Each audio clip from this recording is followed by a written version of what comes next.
Okay, now the way you learned how to find inverses in Algebra 1 and Algebra 2 was you just followed a set of steps. The only thing that's going to be kind of new here is the first one, where you have to use your horizontal line test first to decide whether f is going to have an inverse function. So that's if you're given a graph.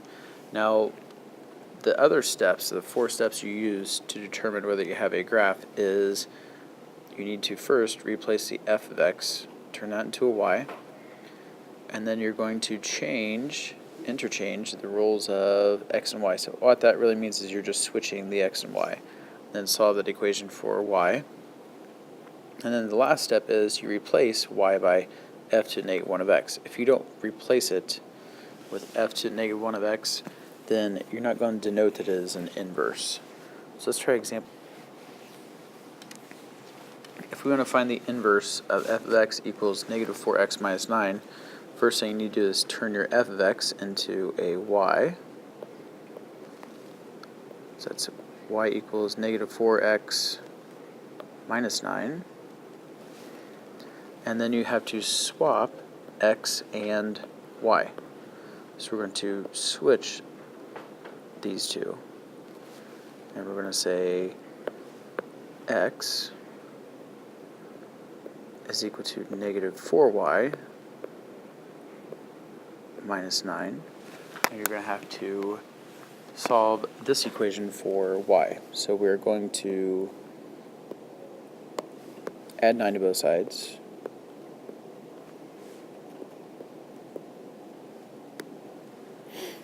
Which will give us x plus y on the left and x plus 9, and then that's going to be equal to negative 4y. So we divide both sides by negative 4.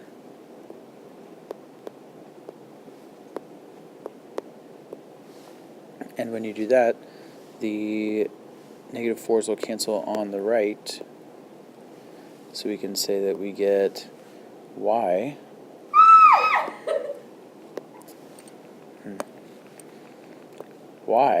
is equal to x plus 9 over 4.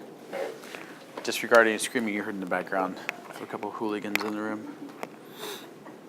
They're not that cool. So let's simplify this, because you don't want to leave a negative inside your in your denominator. So we're going to make this y equals, just move the negative up top, so it's going to be negative x minus 9 all over 4. And to finally denote that you have an inverse, you have to write it as f to the negative 1 of x equals negative x minus 9 all over 4. And that is going to be your final solution. So hopefully you kind of remember that a little bit from Algebra 1 or Algebra 2.